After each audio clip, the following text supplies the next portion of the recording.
Tanah airku tidak kulupakan. Kalau orang Malaysia itu, kalau misalkan mereka ngomong itu kayak British accent, dan kalau orang Indonesia ngomong itu kayak American accent. Salah satu lagu yang diubah dari versi Melayu ke versi Indonesia seperti lagu Mengintai dari Tirai Kamar yang kemudian bertajuk Bui Jadi Permadani. Para artis terkenal asal Malaysia ini mengungkapkan kekagumannya terhadap warga Indonesia yang tinggal di luar negeri. Dalam sebuah wawancara, ia menyebutkan bahwa dirinya salut dan kagum dengan orang Indonesia yang selalu menjaga identitas mereka melalui bahasa. Katanya banyak orang di Malaysia yang justru mulai meninggalkan bahasa ibunya setelah tinggal lama di negara lain. Tapi tidak dengan orang Indonesia. Bahkan di Indonesia anak-anak mereka pun masih diajarkan bahasa Indonesia sejak usia dini. Kekaguman ini pun telah menjadi bukti. Karena di mata negara tetangga pun, nasionalisme warga Indonesia terlihat jelas. Bahkan dari cara mereka berbicara. Tentunya hal ini bagi sang artis menjadi pelajaran berharga.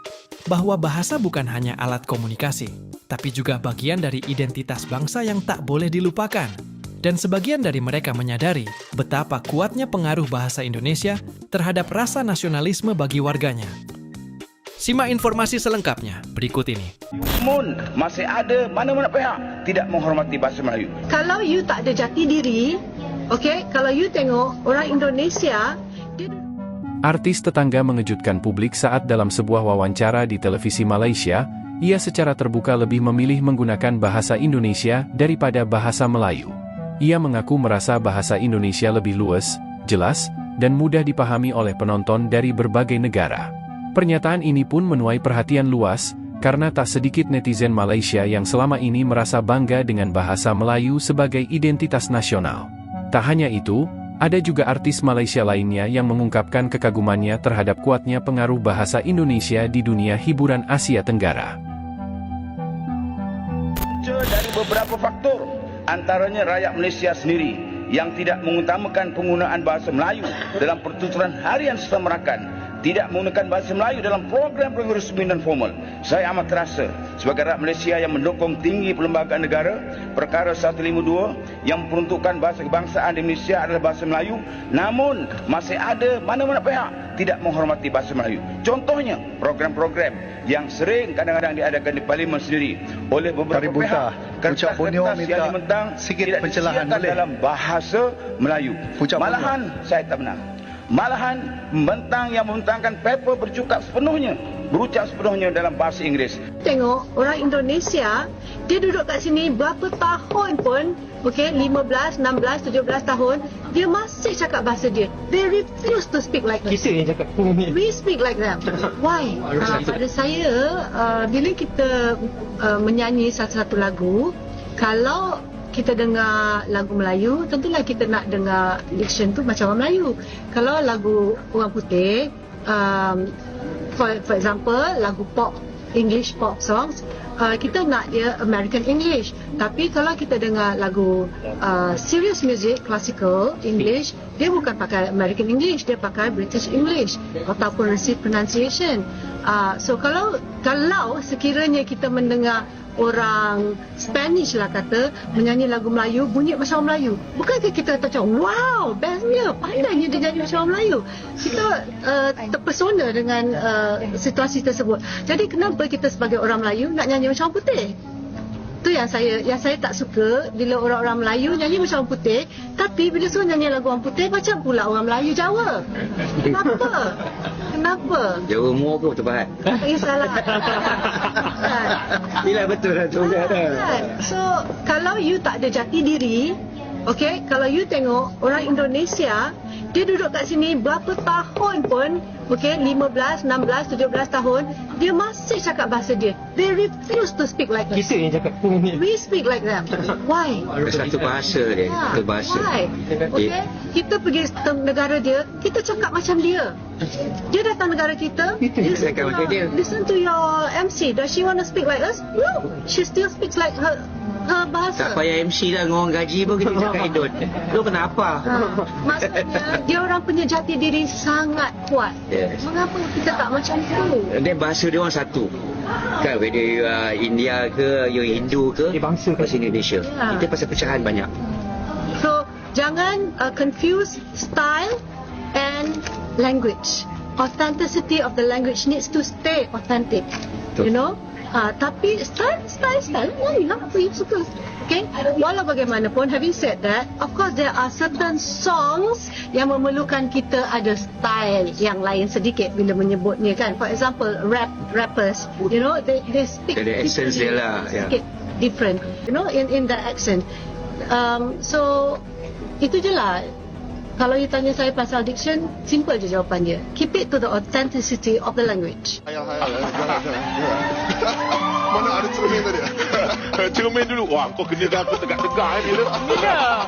Okey, tapi nak tanya pengalaman, experience bekerja dengan Nilofa macam mana Mila? At first sih, pertama kali saya ketemu dengan Lofa itu memang agak takut juga sikit, agak segan sebenarnya. Aku dah cakap dah muka kau menakutkan. Sebenarnya kalau you guys tahu Mila ni kampung dekat JB. Orang Johor Tapi lahir di KL. Tapi bila dah dapat masuk bila dapat bekerja di sini macam lepas few weeks, apa yang you rasakan daripada meminat di Malaysia? Yep, it's a blessing lah. Maksudnya suatu kebanggaan juga kerana Syukurlah, alhamdulillah. Saya bisa dihargai di negara saya sendiri setelah syuting bareng dengan Lofa gitu kan. Setelah sekian lama juga saya berhijrah syuting di Indonesia. Dan akhirnya mungkin ini waktunya juga untuk saya kontribut di negara saya. Bukannya over proud atau gimana, tapi sadar nggak sih sebenarnya pengaruh bangsa kita itu besar banget loh, terutama ke negara-negara tetangga. Misalnya seperti waktu awal Pak Prabowo dilantik dan bikin banyak gebrakan, ada beberapa konten kreator yang Malaysia yang selalu bahas kayak Malaysia ini berasa kayak provinsi Indonesia ya. Tiap buka berita isinya Prabowo terus, Prabowonomics, kebijakan Prabowo, sampai konten kreator Malaysia ini, tapi dia ini konten kreator yang baik ya, bukan yang suka jelek-jelek Indonesia. Itu bahas kalau para pejabat di Malaysia itu tuh mulai sering pakai istilah-istilah bahasa Indonesia, dan dia tuh ngerasa kalau Indonesia itu sudah lama menang, alias Indonesia sudah lama berpengaruh atas Malaysia. Kalau aku lihat dari konten-konten beliau ini lebih ke kayak nasionalis bangsa Melayunya. Jadi dia tidak membenci orang Indonesia, tapi dia mengencourage rakyat Malaysianya itu untuk lebih cinta lagi akan budaya Melayu, dan bicara bahasa Melayu itu nggak salah kok. Cuma kalau yang bisa aku sampaikan di sini untuk kakak konten kreator ini, sebenarnya nggak apa-apa banget loh kalau kalian itu pejabatnya menggunakan bahasa Indonesia, atau bahasa kita kan juga tuker-tukeran. Banyak juga bahasa Melayu yang diserap ke bahasa Indonesia, dan begitu juga sebaliknya. Jadi salam satu rumpun. Pak Dato' Sri. But of course, we are looking now at transfer of technology from the rest of the world. The world is moving too fast, and we cannot be left behind, and we will not be left behind. Not under our watch, I'm sure. Datuk Rahmat. Untuk Rahmat. Yes, boleh. Itu cakap dalam bahasa Malaysia. Ya, boleh. Dalam Dewan, please. Saya apa pun saya cakap, saya mula dengan bahasa Inggeris, bahasa Malaysia. Ha? Ketika artis Malay ngomong bahasa Jawa dan Indo. Gimana ya? Bisa ngomong Indonesia juga. Oh wow. Kecek Kelantan boleh sombong. Boleh kecek Kelantan. Malaysia boleh. Orang Jawa juga bisa orang Jawa. Ada orang Jawa di sini loh. Ada Kelantan. Orang Jawa. Sikat-sikat ya. Oh ya. Dan juga okay, apa jadi? Macam mana tu? Okay, so saya tak nak jadi spotlight lah. Aisyah, you know, the stage is yours. Kita tak nak jadi spotlight. Nanti manca. Berikan tepuk tangan untuk Abang Eddie, everyone. Are you guys ready to hit it up? Okay, Aisyah nak bagikan part kanan dan kiri. Boleh say hey, say ho, hey. Ya, hey. Agak saya menang. Alright, boleh ya? Alright, before we start anything, siapa excited untuk mahal ini guys? It's a big opportunity untuk Aisyah open untuk mahal ini. Dan lagu pertama yang Aisyah akan mulakan adalah lagu yang pernah viral dekat TikTok.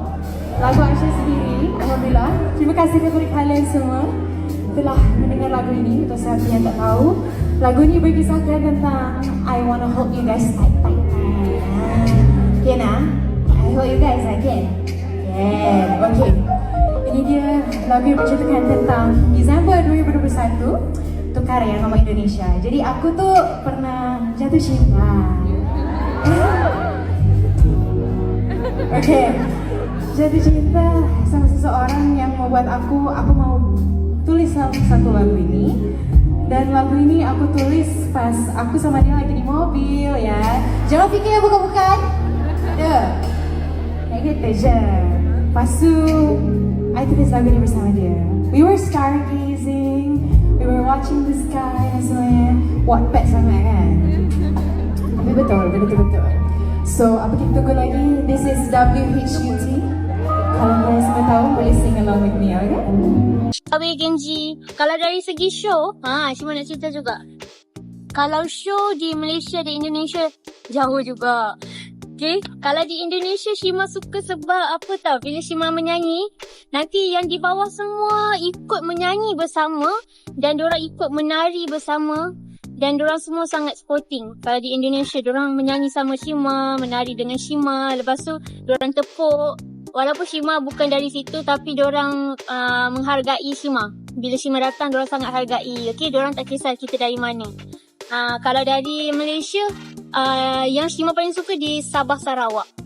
Di Sabah Sarawak memang sporting.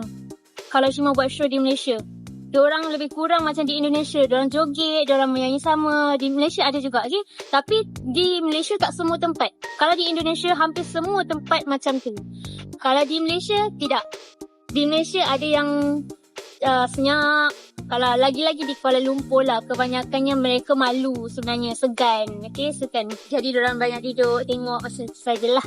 Mereka tak ikut join menari, tak ikut menyanyi macam tu. Diorang cuma lihat saja macam ni. Macam anak patung. Gitulah. Itu lagi apa Dari segi, ada lagi.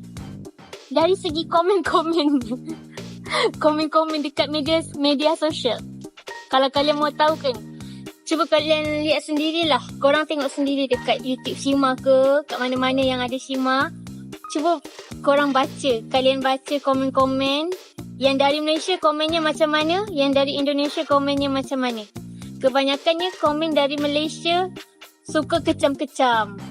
Okay, suka kecam Shima lah. Kebanyakannya lah, tak semua, tapi kebanyakannya. Kalau di Indonesia, diorang tak suka cara Shima, diorang berdoa untuk Shima. Semoga kedepannya lebih baik. Diorang banyak yang macam tu lah. Diorang banyak mendoakan Shima. Jadi, itulah. Netizen Malaysia dan Indonesia berbeza jauh. Yang Indonesia suka mendoakan orang. Apa yang Shima perasan. Kalau tak percaya, tengok sendirilah. Dekat mana-mana tempat yang ada Shima, cuba buka. Cuba baca komen-komen. Shima tak tipu. Itulah bezaan ni. Tapi kalau di Malaysia, Shima suka sangat show di Sabah dan Sarawak. Takkan siakan dia, belum tentu ada yang seperti dia. Satu dunia tahu aku bahagia, banyak pasang mata saksinya. Takkan duakan dia, belum tentu esok kan masih ada.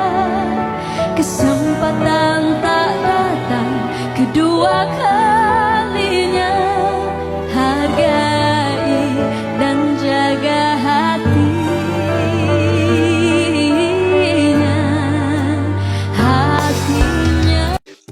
Ramai Indo tak mengaku dari Indo.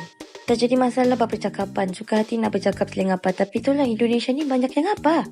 Iri, bilang bos. Akan pulang ke Indonesia untuk berapa lama Shima? Tak tahu lagi. Shima rasa akan menetap kat sana. Macam biasa. Macam dulu balik semula lah. Sebab label Shima di sana. So kalau macam ada job di Malaysia, Shima akan ulang alik macam tu. Kalau memang sebelum ni memang dah dikenali ramai di Indonesia. Tapi kenapa nak ke sana? Adakah merajuk dengan industri Malaysia ni, Shima? Merajuk kenapa? Tak adalah. Macam kita dah dapat peluang di sana. Bagi Shima peluang kat sana tu bukan mudah. So bila dah dapat peluang tu, Shima rasa Shima kena ada sentiasa. Kena maintainkan dekat sana. Apa benda? Lepas tu peluang lah bagi Shima. Peluang keemasan lah dekat sana. Bukan pindah, memang dah tinggal dekat sana. Sebabnya label Shima di sana. So memang dah stay kat sana. Kalau nak cakap merajuk tu, tak adanya Shima nak merajuk. Shima tak buat apa-apa pun. Aku bisa merubah semua hingga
asing yang klaim dia warga Malaysia tak ngaku orang Indonesia. Saya boleh je cakap bahasa Melayu. Saya kalau dengan member pun saya cakap bahasa Melayu. Kalau saya cakap dengan orang luar pun saya cakap bahasa Melayu. Cuma konten saya bercakap bahasa Indonesia. Sebab apa? Sebab saya mengaku yang saya ni memang keturunan Indonesia. Mak dengan ayah saya orang Indonesia. Jadi apa salahnya kalau saya nak buat konten, saya nak cakap bahasa Indonesia. Kalau kita tengok di Indonesia amat sukar untuk artis Malaysia menembusi pasar Indonesia. Yang berjaya melepasi pasar itu antaranya Datuk Siti, Datuk Sheila Majid, Amy Search dan mungkin ada beberapa artis lain lagi. Tetapi ini peluang terbaik untuk Shiha memasarkan nama Shiha di pentas Indonesia yang besar itu. Saya setuju sebab bukan mudah kita nak masuk pasaran mereka sebenarnya. Jadi saya sebenarnya masuk pertandingan ini selain untuk saya mewakili Malaysia, saya juga mengambil peluangnya untuk jadikan satu platform untuk saya untuk mengembangkan karier saya di peringkat yang lebih besar, lebih tinggi kerana tambahan pula di Akademi Asia melibatkan 4 negara, Malaysia, Brunei, Singapura dan juga Indonesia. Jadi alhamdulillah saya pun sebenarnya tak sangka boleh sampai ke tahap ini, ke top 3 dan sebenarnya ini merupakan satu orang kata untuk Malaysia jugalah dia kerana yang 2 lagi itu adalah Indonesia. Hanya seorang saja daripada negara lain Malaysia. Sejak masuk di Indonesia ni kan, kalau kita tengok jumlah pengikut Shiha di Instagram dan juga laman sosial meningkat mendadak. Lebih 100,000. Alhamdulillah. Ramai tu. Saya di Malaysia, alhamdulillah nak kumpul 100,000 di Malaysia saya rasa ambil masa bertahun. Waktu dulu. Tapi bila sampai di sana, saya pun tak sampai abang tu. Tapi bila sampai berapa lama duduk kat sini ni depan TV ni. Tapi bila sampai di Indonesia baru dalam 2 minggu dah naik hampir 530k. Wow. Jadi itu walaupun kita daripada Malaysia tapi fans-fans di Indonesia mereka sangat supportive, diorang support. Ya, so alhamdulillah. Okey, Shiha, ada orang cakap ramai yang mengatakan bahawasanya artis Malaysia ni kalau dah berjaya kat luar negara barulah orang Malaysia nak angkat, nak sebut-sebut. Macam kita tengok Sheila Amzah lepas berjaya di China barulah orang Malaysia nak angkat nama beliau di Malaysia dan banyak lagi artis lain. Shiha, adakah Shiha berpandangan perlu keluar negara, menang dulu, popular di sana dulu, baru boleh balik Malaysia, baru boleh menempa nama di Malaysia? Saya agak setuju dengan apa yang awak cakap kerana apa yang saya lihat dari mata saya sendiri pun kebanyakannya macam itu. Bila kita berjaya di luar, baru kita di sini baru dihargai. Jadi saya sebenarnya itu pendapat saya itu terpulang masing-masing. Apa-apa pun saya terima je semua tu. Macam sekarang ni pun saya nampak perbezaan tu. Di mana bila saya dah berjaya di luar negara, alhamdulillah nampak perbezaan di mana baru ramai pihak yang baru membuka mata. Oh, Shiha baru nampak Shiha sekarang ini di tahap yang bila Shiha berada di tahap macam ni kan. Tapi apa pun Shiha sebenarnya walaupun di Malaysia, Shiha di Indonesia, Shiha bagi tahu semua orang di Malaysia saya bukan siapa-siapa. I'm not the popular artist di Malaysia, tidak. Tapi di Indonesia walaupun saya tidak dikenali di sana, tetapi mereka mengangkat saya seolah-olah kita ni dah popular di sana. Jadi Shiha berharap di Malaysia juga kan terkenal selama hidupku, biarpun saya pergi jauh, tidak akan hilang dari kalbu.